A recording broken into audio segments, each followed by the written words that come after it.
देखिए, ईसा मसीह हमारे सदगुरु ने भी बताया कि वो भारत में आए थे, भारत के संतों के पास रहे थे, यहाँ से उन्होंने ज्ञान पाया और उन्होंने अपना धर्म प्रचार किया। जो भी थे, मोहम्मद साहब थे या ईसा मसीह थे, पैगंबर थे, जो भी संत होकर गए, इन संतों ने अच्छी राह ही बताई है। लेकिन क्या होता है, समय समय पर कुछ लोग होते हैं, वो अपने ढंग से शास्त्रों में या इन चीजों में, मान लीजिए कुरान है या जो बाइबल है, इसमें अपने ढंग से बदलाव करके लोगों के सामने ऐसी चीज रख देते हैं और उनको भ्रमित कर देते हैं। जैसे अभी हम सुनते हैं, जैसे मुस्लिम धर्म में भी ऐसा बताया जाता है कि काफिर है वो, जो भी मुसलमान नहीं, अल्लाह को नहीं मानता, वो गलत है। तो ऐसा उन्होंने, मोहम्मद पैगंबर ने ऐसा नहीं लिखा था। यही ज्ञान संत आसाराम जी बापू पूरे समाज को दे रहे हैं कि तो ये शरीर नहीं है, ये तो हाड़ मांस मल मूत्र विष्ठा से बना हुआ एक पुतला है। इसके साक्षी चैतन्य तुम हो, उस और तुम्हारी दृष्टि हो तो तुम ऐसे महापुरुष को समझ पाओगे। तो सनातन ज्ञान और सनातन मूल से जोड़ने की एक कृपा कहो या एक उद्गार कहो गुरुदेव का, जो पूरे समाज को एक रूप देने की संकेत महापुरुष का है, संत आसाराम जी बापू का, ताकि आपस में लड़े नहीं, आपस में भिड़े नहीं, आपस में टूटे नहीं, केवल एक हिंदुत्व के नाते, धर्म के नाते इस जीवन को यापन करें। अभी हम धर्मों की बात, अन्य धर्मों की बात कर रहे हैं, ये हमारी नासमझी है। हाँ। और समाज में ऐसे मुझे लगता है 90 से ज्यादा प्रतिशत लोग यही मानते हैं, हिंदू मुस्लिम सिख ईसाई धर्म मानते हैं। लेकिन हम अगर श्रीमद् भगवद गीता को समझेंगे, हम अगर बापूजी के ज्ञान को समझेंगे, बापूजी के वजह से हमको गीता थोड़ी बहुत समझ में आई है, क्योंकि हम उनके चरणों में जाके बैठे और समझ पाए। तो बापूजी को अगर हम समझ ले और गीता को हम समझ ले, तो दो धर्म होते ही नहीं, एक तो धर्म होता है, दूसरा अधर्म होता है। तो ये तो लोगों की नासमझी है, हिंदू मुस्लिम सिख ईसाई अपने आप को हमने सबने बना लिया। ऐसा नहीं, एक धर्म होता है, दूसरा अधर्म होता है, एक अच्छाई होती है, दूसरी बुराई होती है। और नमस्कार दोस्तों, मैं मनोज विद्यार्थी शंखनाद वन चैनल और देश केबल चैनल पे आपका तहे दिल से हार्दिक स्वागत करता हूं। आज मैं खास विशेष मुद्दा को लेकर आया हूं और जो हमारे मुख्य अतिथि है उनसे मैं आपको परिचय कराना चाहता हूं। आज हमारे बीच आश्रम के जो उल्लास भाई है वो भी जुड़ चुके हैं।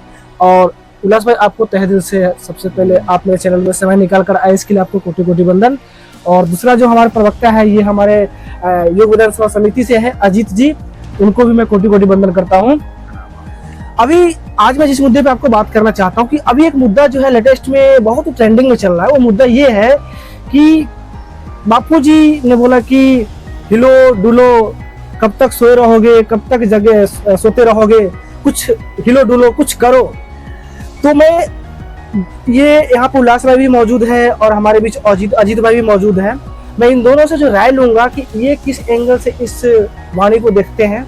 बहुत ऐसे लोग हैं जो इस बात को अलग अलग तरीके से ले रहे हैं, तो उनको मैं क्लियरिटी बताना चाहता हूँ। कंफ्यूजन क्रिएट हुआ है, उनको मैं दूर करने के लिए सबसे पहले मैं उल्लास भाई जो हमारे बीच मौजूद है मैं उनसे जानूंगा। उल्लास भाई, बापूजी ने बोला कि हिलो डुलो, थोड़ा सा कुछ इधर उधर करो, मतलब सुस्त बैठे हो, इसको आप किस एंगल से देखना चाहते हैं?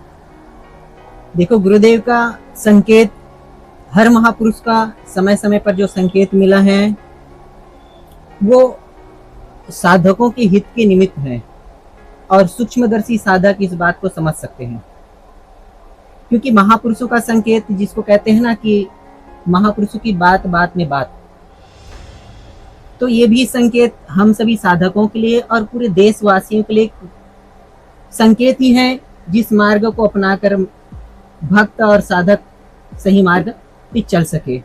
अभी की स्थिति हमारे देश में देखा जाए या हमारे आश्रम में देखा जाए तो एक फूट पैदा करने वाली कई विधर्मी लोग इस बात को अनुचित ढंग से ले रहे हैं। लड़ाने भिड़ाने के काम, इस शब्दों के पीछे उन्होंने अपना उल्लू सीधा करने के तौर पे इस शब्द को लिया है। वास्तविक में देखा जाए महापुरुषों का संकेत, तो आध्यात्मिक तौर पे इसको विचार करें तो गुरुदेव हर बार कहते आए हैं कि जागो, आंखें खोलो। पूर्वा के सत्संग भी आप सुनेंगे, गुरु प्रसाद जैसे ध्यान है, इस तरह के पूर्वा का सत्संग, उसमें भी बापूजी ने संकेत किया है कि आंखें खोलो, जागो। तो वास्तविक में देखना है कि ये मनुष्य जीवन कीमती है और बार बार नहीं मिलता है, और मनुष्य जीवन मिल भी जाए तो ऐसे सत्पुरुष, ऐसे अनुभूति के धनी महापुरुष नहीं मिलना दुर्लभ है। और ऐसे महापुरुष मिल भी गया तो उसका सानिध्य, उसका सत्संग, उसका ज्ञान मिलना दुर्लभ है।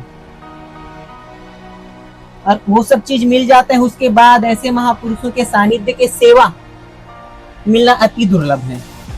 तो हम सभी भक्तों को ये सब सहज में मिला हुआ है, सेवा, साधना, मंत्र, जप, तप, और ये मनुष्य जीवन में ये सब चीजें मिल जाते हैं तो ये समझो कि ईश्वर हम पे इतना प्रसन्न है कि वो हम पे प्रकट होना चाहते हैं, वो हमें अपनी अनुभूति कराना चाहते हैं, इसलिए सारे सुविधा दे रहे हैं ईश्वर। महापुरुष का सानिध्य, महापुरुष के द्वारा मुख से मिला हुआ मंत्र, महापुरुष के मार्ग पे चलाने वाले दैवी कार्य सेवा और महापुरुष के मुख से निकला हुआ अमृत ज्ञान, ये हम सभी भक्तों को सहज में मिल रहे हैं। इसके द्वारा मनुष्य चाहे साधक चाहे तो अपने अध्यात्म उन्नति कर सकते हैं। इस मार्ग में भी हम आंखें खोलना है। बापू जी का संकेत यह भी हो सकते हैं कि कब तक सोए रहोगे, कब तक नश्वर शरीर में, नश्वर जीवन में आप मैं मान करके भोग विलास में गिरते रहोगे। अब जागो, अपने आंखें खोलो और अध्यात्म सुख स्वरूप आत्मा में जागो, ये भी संकेत हो सकते हैं। और दूसरी ओर कि 11 वर्ष और ये 12 वर्ष आने को हो गया, अभी तक एक भी ऐसा हमें संकेत नहीं मिल पा रहा है कि गुरुदेव को हम बाहर ला सके। एक तो हम सब साधक आपस में ही लड़ मरे, ये भी गलत है। हम सभी साधकों को संगठित होकर अधर्मियों से लोहा लेना है, और अधर्मी जब तक हावी होता है जब तक सज्जन उस पे सावधान और सचेत नहीं रहते हैं। दुष्ट प्रवृत्ति के लोग आप पर तभी हावी होगा जब आप असावधान हो। इसलिए हम सभी भक्तों को, हम सभी साधकों को और ये सभी देशवासियों के लिए है कि ऐसे ब्रह्मज्ञानी महापुरुष को संभालना और उसको सकुशल उसकी मान मर्तबे के साथ बाहर लाना हम सबके कर्तव्य है। अच्छा अजीत जी, आप इसको किस एंगल से देखते हैं? देखिए, ऐसा कहा जाता है कि केले के पात पात में पात, संतों के बाद बात में बात होती है। और हर साधक, हर शिष्य या हर व्यक्ति, सत्संग सुनने वाला अपने तरीके से बात को लेता रहता है, उसको जैसा चाहिए वैसा है। इससे हमने सत्संग में अनेक ऐसी कहानियाँ भी सुनी है, तो ऐसा लेते रहते। लेकिन हमारे बापूजी ने जो कहा, बापूजी अक्सर कहते हैं हिलो डुलो, थम्बे हो क्या, हिलते डुलते नहीं, ऐसे भी कहते थे। लेकिन इस बार उन्होंने कहा कि आंखें खोलो, नहीं तो पछताओगे, समय बीता जा रहा है, आंखें खोलो।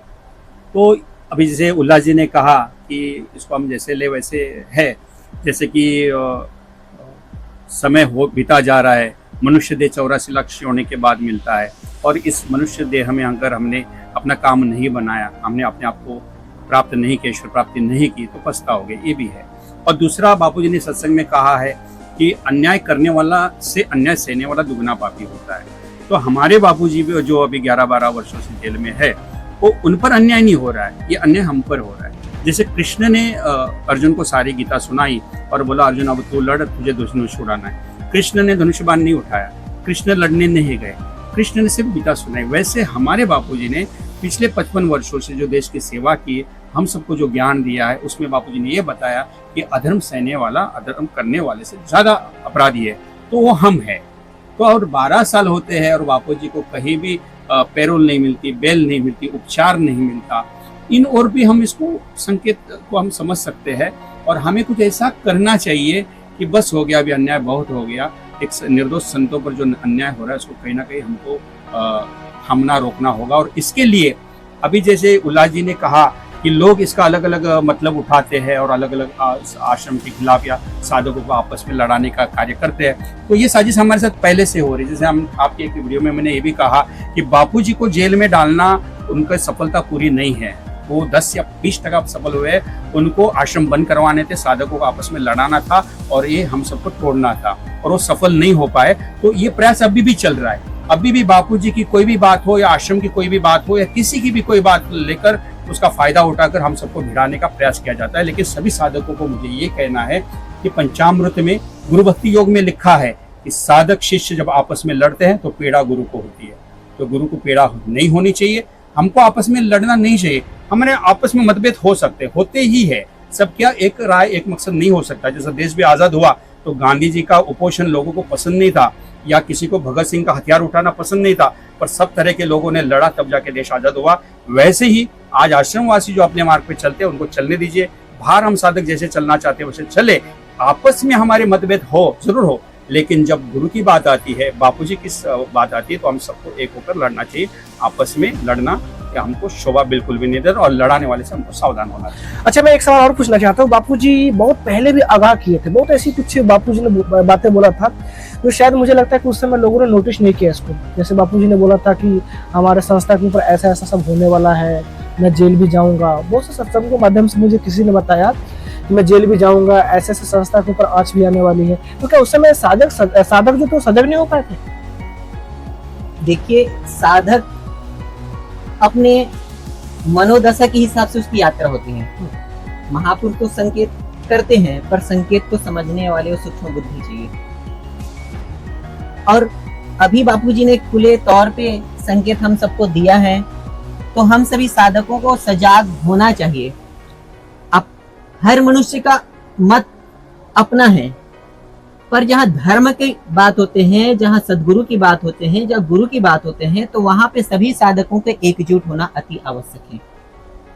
भले मतभेद अलग है, कई संस्था कई धर्म में आप देखे होंगे मतभेद अलग अलग होते हैं, लेकिन जहाँ धर्म की बात होते हैं तो एक जगह होके वो सामना करते हैं।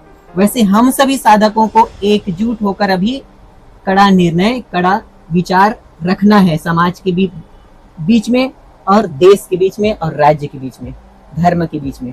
क्योंकि धर्म ऐसा है कि धर्म को जितना आप सजाओगे उतना वो विशाल होगा। कई धर्मों का ऐसा है कि उतना विशालता उस ज्ञान उसके पास नहीं है, फिर भी पूरे विश्व में उसका फैलाव क्यों है? क्योंकि उनके अनुयायी उसको फैलाया है। इसी तरह से हम सभी भक्तों को सदगुरुदेव संत श्री आसाराम जी बापू के बात को देश के प्रधान तक पहुंचाना है, उसके आंखें खोलना है। वास्तविक में आंखें कब खुलेंगे? जब हम एकजुट होकर उसके सम्मुख बात रखेंगे। अच्छा अजित जी, भारत की बहुत बड़ी विडंबना है कि जब भी हमारे देश में संत महापुरुष भगवान अवतार लेकर इस धरा पे आए और देश के लिए कुछ न कुछ करने की कोशिश किया, तब तक हमारे देश के लोग समझे नहीं। इतिहास उठाकर आप देखेंगे तो भगवान राम आए, उस समय भी उनके साथ अत्याचार हुआ, भगवान कृष्ण के समय भी अत्याचार हुआ, गुरु नानक देव जी उस समय भी अत्याचार हुआ, कबीर जी उस समय भी अत्याचार हुआ।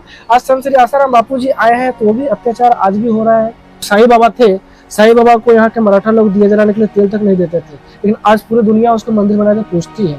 तो कहीं ना कहीं आज जो बापूजी जो धर्म रक्षा की जो शंखनाद किया है, जो बीज बोया है और बापूजी को एक षड्यंत्र की तरफ फंसाया गया, कहीं ना कहीं ये भी उसी का शिकार तो नहीं? जी, ये बिल्कुल ऐसा ही है। जैसे आपने बोला साईं बाबा है, संत ज्ञानेश्वर जी है, या अनेक संत, गुरु नानक जी है, जो भी संत हुए उनको सबको ऐसे ही परेशान किया गया। वो इसलिए होता है कि एक अच्छी शक्ति होती है और एक असुरी शक्ति होती है, और असुरी शक्ति का जो नुकसान होता है उनसे उनको तकलीफ होती है संतों से। वैसे संत सबके लिए अच्छा ही कार्य करते हैं, लेकिन जैसे मान लीजिए अगर कोई शराब बेच रहा है, कोई गुटखा बेच रहा है, तंबाकू बेच रहा है, कंपनियां हैं, बड़ी कंपनियां, इनका करोड़ों अरबों का बिजनेस है, और संत आसाराम बापू जी के कहने पर अगर करोड़ों लोग शराब पीना छोड़ देते, चाय पीना छोड़ देते, गुटखा खाना छोड़ देते, तंबाकू खाना छोड़ देते, तो उनका नुकसान हो गया। तो उनका नुकसान होने के बाद वो क्या करते हैं, हमारे देश के राजनेताओं को, किसी को भी पकड़ कर वो अपना उल्लू सीधा कर लेते हैं और संतों पर षड्यंत्र करते हैं। ये पहले भी हुआ है, अभी भी हो रहा है और बाद में भी होता रहेगा। ये चलता रहेगा। दो शक्तियां हैं, अच्छी और बुरी, और ये इसमें ऐसे लड़ाई चलती रहेगी। अच्छा उल्लास जी, मुझे एक चीज और बताइए आप। अब ये बात जो अजीत जी ने रखा, हाँ, कि आसुरी और दैवी शक्ति, आसुरी शक्ति दैवी शक्ति पे हावी होना चाहते हैं, लेकिन हमें सोचना होगा कि दैवी शक्ति क्या है। हमें समझना होगा कि दैवी शक्ति कौन है। आज भी इस धरा पे जो अनुभूति महापुरुष गुरु नानक जी, गुरु गोविंद सिंह जी, साईं बाबा, कबीर जी, जो आत्मानुभूति उनको जो तत्व का हुआ था, जो मैं स्वरूप है, जो निज स्वरूप है, जो अमर आत्मा है, उस स्वरूप के जो व्यापक रूप में जो अनुभूति उन्होंने किया था उस काल में, जिसको आज हम उस ग्रंथों में पढ़ते हैं कि कबीर जी की ऐसी ऐसी गाथा है, गुरु नानक जी के गुरु ग्रंथ साहिब का हम पूजन करते, वंदन करते, नमन करते हैं, है ना। वो अनुभूति की धनी आज भी संत श्री आसाराम जी बापू इस धरा पे हैं, उसे समझना होगा। अच्छा, मैं एक सवाल और इससे रिलेटेड पूछना चाहता हूँ कि जैसे जो भी संत महापुरुष हमारे इस धरा पे आते हैं, वो तो लोग कल्याण करने के लिए आते हैं और उनको काफी दुख तकलीफ पीड़ा को सहना पड़ता है, फिर भी लोग समझते क्यों नहीं है? अगर मतलब लोग इतने मंद बुद्धि कैसे हो गए, मठ बुद्धि के कैसे हो गए, लोग समझते क्यों नहीं इस बात को? देखिए संत महापुरुष हमारे लिए क्या कहना चाहते हैं, उनकी वाणी में क्या है, उसे हमें समझना चाहिए, क्यों नहीं समझ पाते लोग? समझना एक बात है, जानना दूसरी बात है। हमने सत्संग में सुना है कि 7 जन्मों का जब पुण्य होता है तो महापुरुष को देखने की चाह उठेंगे, महापुरुष के पास जाने की चाह उठेंगे, लेकिन जा नहीं पाएंगे। जब 14 जन्मों का पुण्य होता है तब उनके दर्शन कर पाएंगे पर उसे मिल नहीं पाएंगे, है ना। जब 21 जन्मों के पुण्य होता है तब उनके सानिध्य, मंत्र और उनकी सेवा साधना उस भक्त को मिलता है। 21 जन्मों के पुण्य। तो आज साधारण मनुष्य उसको समझने की कोशिश करे कि अरे ये सब फालतू बातें हैं, हम धर्मों को नहीं मानते, शास्त्रों को नहीं मानते, ये ऐसा कोई बकवास करने वाला हो तो संत को नहीं समझ पाएंगे। क्यों नहीं समझ पाएगा? क्योंकि वो शास्त्र को अपने जीवन में उतारा नहीं है। यदि साधारण मनुष्य गीता के ज्ञान को भी अपने आचरण में थोड़ा बहुत भी लाएगा ना, 2-4 श्लोक को भी ले आएगा, तो ऐसे महापुरुष को समझने में उसको देर नहीं लगेगा। ये गीता का ज्ञान बहुत विशाल है। अच्छा अजीत जी, मैं आपसे एक और अहम सवाल पूछना चाहता हूँ। जैसे ईसा मसीह जी भी आए, ठीक है, उनको भी ज्ञान यहाँ से भारत जैसे देश से मिला। पैगंबर जी आए, वो भी एक अपना पंथ चला कर लोगों में, समाज में जो कुछ बांटा, आज उसका जो आउटपुट समाज में जो फैला है, तो क्या उनका दिशा गलत था? जो उन्होंने जो समाज को ज्ञान दिया वो ज्ञान गलत था, या उस ज्ञान को लोग गलत तरीके से ले रहे हैं? देखिए, ईसा मसीह हमारे सदगुरु ने भी बताया कि वो भारत में आए थे, भारत के संतों के पास रहे थे, यहाँ से उन्होंने ज्ञान पाया और उन्होंने अपना धर्म प्रचार किया। जो भी थे, मोहम्मद साहब थे या ईसा मसीह पैगंबर थे, जो भी संत होकर गए, इन संतों ने अच्छी राह ही बताई है। लेकिन क्या होता है, समय समय पर कुछ लोग होते हैं, वो अपने ढंग से शास्त्रों में या इन चीजों में, मान लीजिए कुरान है या जो बाइबल है, इसमें अपने ढंग से बदलाव करके लोगों के सामने ऐसी चीज रख देते हैं और उनको भ्रमित कर देते हैं। जैसे अभी हम सुनते हैं, जैसे मुस्लिम धर्म में भी ऐसा बताया जाता है कि काफिर है वो, जो भी मुसलमान नहीं, अल्लाह को नहीं मानता, वो गलत है। ऐसा उन्होंने, मोहम्मद पैगंबर ने ऐसा नहीं लिखा था। तो फिर उनके नाम का जो है ढिढोरा पीटा जा रहा है और उनके आज्ञा अनुसार ही नहीं चल पा रहे, उनके कथन के अनुसार ही नहीं चल पा रहे, तो कहीं ना कहीं जो उन्होंने ज्ञान दिया, वो भी पैगंबर साहब भी अपने आप को सोचते होंगे कि वो तो महापुरुष है, उनको भी ऐसा लगता होगा कि पता नहीं हमने क्या समाज को ज्ञान दिया और किस रास्ते पर समाज भटक गया है। ईसा मसीह को भी ऐसा ही लगता होगा। तो लोगों को मतलब ये जो लोग हैं जो भटक गए हैं, गलत रास्ते पे चल गए, ये सही मायने में शास्त्रों को कब समझेंगे? पुरुष फिर से अवतार लेना चाहिए और वाकई में वो चीज अब आज जो पूरा हो रहा है, बापू जी पूरा कर पा रहे हैं लोगों को? देखो, अभी संत आसाराम जी बापू वो अनुभूति के धनी है, केवल समझना है मनुष्य को। शास्त्रों में तो ये भी आता है कि तू अपने को मनुष्य मत मान, क्योंकि तू मनुष्य नहीं है, क्योंकि 5 भूतों का जो शरीर आकृति दिख रहा है वो मनुष्य है। तुम वास्तविक में अजर अमर अविनाशी तत्व हो।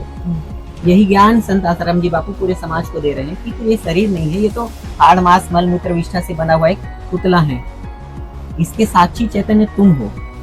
उस और तुम्हारी दृष्टि हो तो तुम ऐसे महापुरुष को समझ पाओगे। हाँ, वही मेरा कहना था कि बापूजी के मैं कई सत्संग भी सुना हूँ, सत्संग के माध्यम से मैंने ये समझा अपने आप को कि बापूजी कोई धर्म एंगल को लेकर बात नहीं करते हैं, मानव मात्र को लेकर बात कर रहे हैं। उसमें सिख भी आ गए, हिंदू भी आ गए, मुस्लिम भी आ गए, क्रिश्चियन भी आ गए, सभी धर्म के लोग उसमें आ गए। तो ये कहीं ना कहीं एक जो समाज जो गलत रास्ते पे गुमराह हो रहा है, उसके लिए बहुत बड़ी एक ये मतलब लड़ाई है और इसी को समझना चाहिए लोगों को। बिल्कुल, बापूजी के सत्संग जब विशाल पंडाल पे होते थे तो केवल हिंदू बैठते थे, ऐसे बात नहीं है। बापूजी के सत्संग में मुसलमान भी आके बैठते थे और सिख, ईसाई, पारसी भी आकर के बैठते थे। कितने भक्त हैं बापूजी के? हर क्षेत्र में आप जाओगे तो आपको मुसलमान भक्त बापूजी के मिलेंगे, हाँ, सिख ईसाई भक्त मिलेंगे। तो बापूजी का संकेत केवल एक और नहीं है कि तुम बापूजी का संकेत है सनातन धर्म, जो आदि काल से चले आ रहे हैं, वो सनातन। बीच में जो पैदा हुए वो अलग डिवाइड हुए हैं। वो तो मेरे हिसाब से पंथ है, धर्म तो नहीं कह सकते उसको, पंथ बोल सकते हैं। हाँ। तो सनातन ज्ञान और सनातन मूल से जोड़ने की एक कृपा कहो या एक उद्गार कहो गुरुदेव का, जो पूरे समाज को एक रूप देने की संकेत महापुरुष का है, संत आसाराम जी बापू का, ताकि आपस में लड़े नहीं, आपस में भिड़े नहीं, आपस में टूटे नहीं, केवल एक हिंदुत्व के नाते, धर्म के नाते इस जीवन को यापन करे।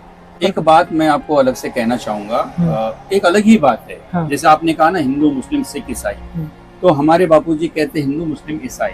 सिख तो हिंदुओं से बिल्कुल भी अलग नहीं है। सिखों ने देश के लिए धर्म के लिए बहुत सी कुर्बानी दी है, बहुत से बलिदान दिए है, और सिख धर्म जो है हमारे हिंदू में ही आता है। तो हम इनको अलग ना समझे, ये भी आपके चैनल के माध्यम से सब तक संदेश जाए, ऐसा हम चाहते नहीं, मैं तो ये भी कहना चाहता हूँ कि देखिए धर्म की जहाँ तक बात आती है, आप इतिहास उठाकर देखेंगे, सनातन धर्म ऐसा धर्म है जिसका आज तक कोई लेखा जोखा ही नहीं है, कब से चलता आ रहा है। भगवान राम के पहले से भी था, भगवान शिव के पहले से था, लेकिन आजकल जो भी पंथ चलाए जा रहे हैं, ईसा मसीह के द्वारा हुआ, सिख, उसके बाद मुस्लिम धर्म जो भी है, ये इनका एक समय है, अवधि है कि ये इतने वर्ष पूर्व से चलाया जा रहा है। लेकिन सनातन धर्म एक ऐसा धर्म है जिसका आज तक कोई हिसाब ही नहीं है कि कब से चलाया जा रहा है। तो मैं तो ये मानता हूँ कि जो पूरा विश्व जो था, जो मानव जाति था, वो सनातनी था। देखिए हाँ। देखिए, अगर हम अभी हम धर्मों की बात, अन्य धर्मों की बात कर रहे हैं, ये हमारी ना समझी है। हाँ। और समाज में ऐसे मुझे लगता है 90 से ज्यादा प्रतिशत लोग यही मानते हैं, हिंदू मुस्लिम सिख ईसाई धर्म मानते हैं। लेकिन हम अगर श्रीमद् भगवद गीता को समझेंगे, हम अगर बापूजी के ज्ञान को समझेंगे, बापूजी के वजह से हमको गीता थोड़ी बहुत समझ में आई है, क्योंकि हम उनके चरणों में जाके बैठे और समझ पाए। तो बापूजी को अगर हम समझ ले और गीता को हम समझ ले, तो दो धर्म होते ही नहीं, एक तो धर्म होता है और दूसरा अधर्म होता है। तो ये तो लोगों की नासमझी है, हिंदू मुस्लिम सिख ईसाई अपने आप को हमने सबने बना लिया, ऐसा नहीं। एक धर्म होता है, दूसरा अधर्म होता है, एक अच्छाई होती है, दूसरी बुराई होती है, और बुराई के साथ हमको लड़ना है और अच्छाई को हमको बढ़ना है, मतलब और सत्य ही करते हैं। कुल मिला के कहने का मतलब यही है कि जो बुरे चीज को एक्सेप्ट करते हैं वो अधर्मी लोग होंगे, अधर्म के रास्ते पे अधर्म के रास्ते पर चलते हैं, और जो सही चीज को एक्सेप्ट करते हैं वो धर्म के रास्ते पर चलते हैं। तो बस अच्छाई और बुराई यही हमारा धर्म है, यही हमारा। जय हिंद, जय भारत। बस हो गया। तो देखा दोस्तों, मैंने हर एंगल से उल्लास जी से और हमारे अजीत जी से बात किया मैंने, और बात करने के बाद निष्कर्ष यही निकला कि बापूजी जो ज्ञान दे रहे हैं आज लोगों को, वो हिंदू मुस्लिम सिख ईसाई को लेकर नहीं है, एक मानव मात्र को लेकर है। इसको हर एंगल से हर तरह के लोग इसे एक्सेप्ट कर सकते हैं। जैसे बहुत ऐसी चीज आपको मान सकते हैं कि जैसे पैगंबर आए, ईसा मसीह आए, वो अपना पंथ चला कर गए, पंथ चलाने के बाद उन्होंने समाज को एक सही दिशा दिया, लेकिन कुछ लोगों ने उसको तोड़ मरोड़ के और उसको समाज के सामने गलत तरीके से प्रेजेंट किया, और इसका परिणाम आज समाज में क्लैश हो रहा है, समाज में विद्रोह हो रहा है। तो आज इसी विद्रोह को मुझे ऐसा लगता है, एक जो इन लोगों का जो मैंने बात सुना, इस बात को सुनने के बाद मुझे ऐसा लगता है कि बापू संत श्री आसाराम बापू जी एक अवतरित महापुरुष है, और आज इसी भेदभाव को जड़ से खत्म करने के लिए बापूजी का अवतार हुआ है। और कहीं ना कहीं हिंदू मुस्लिम सिख ईसाई सभी धर्म के लोगों को बापूजी संकेत दे रहे हैं कि ये पंचभूतों से बना हुआ शरीर है, पंचभूतों से बना हुआ शरीर है, इसको मैं मत मानो, ये आज न कल इसको मिट्टी में मिलना है, आग में मिलना है, मिट्टी में मिलना है, आग में जलेगा। तो इसलिए जो कर्म आपको अपनाना है, जो कर्म करना है, उस अच्छे कर्म को करो, और अच्छे कर्म करोगे तभी आप देश और समाज के अच्छे कार्य कर सकते हो। तभी आपको उस अगले योनि भी शायद उसी की तरह से डिसाइड होगा। चाहे कोई भी धर्म में आप लीजिए, कुरान में भी कहा जाता है कि जन्नत में जाना, अच्छे कर्म करेंगे तो जन्नत में जाना है। हर धर्म में चीज बताया गया है। तो मैं एक समाज के लोगों को मैं ये चीज, जो भी आज हमारे कुछ इसमें संत भी हो सकते हैं, कुछ मौलाना भी हो सकते हैं, कुछ अदर लोग भी हो सकते हैं, जो धर्म के नाम पे जो धंधा चलाते हैं और लोगों को भटकाने का काम करते हैं, वैसे लोगों से सावधान होना चाहिए। और मैं लास्ट में यही कहना चाहता हूँ, बापू संत श्री आसाराम बापू जी अवतरित ब्रह्मज्ञानी महापुरुष है, और इन्होंने सब धर्म को लेकर एक निचोड़ दिया है, और इसको हम सबको आपको सब जाति, हाँ सभी धर्म के लोगों के लिए है। सभी जाति के लोग इसमें इस चीज को समझे, और समझकर बापू का जो उद्देश्य है उसको आप समझिए, और समझने के बाद भारत को विश्व गुरु की ओर लेकर चलिए। और मुझे ऐसा लगता है कि आज के दुनिया में बापू ही एक ऐसे संत हैं जिनके रास्ते पर अगर हम चलते हैं तो ये विश्व का कल्याण हो सकता है, अन्यथा नहीं हो सकता है। चाहे किसी भी धर्म के मानने वाले लोग हो, कोई भी धर्म को माने, अगर बापू के रास्ते पर अगर चलते हैं तो विश्व का कल्याण हो सकता है, अन्यथा इसी तरह लड़ते रहेंगे, करते रहेंगे, मरते रहेंगे। जय हिंद, जय भारत।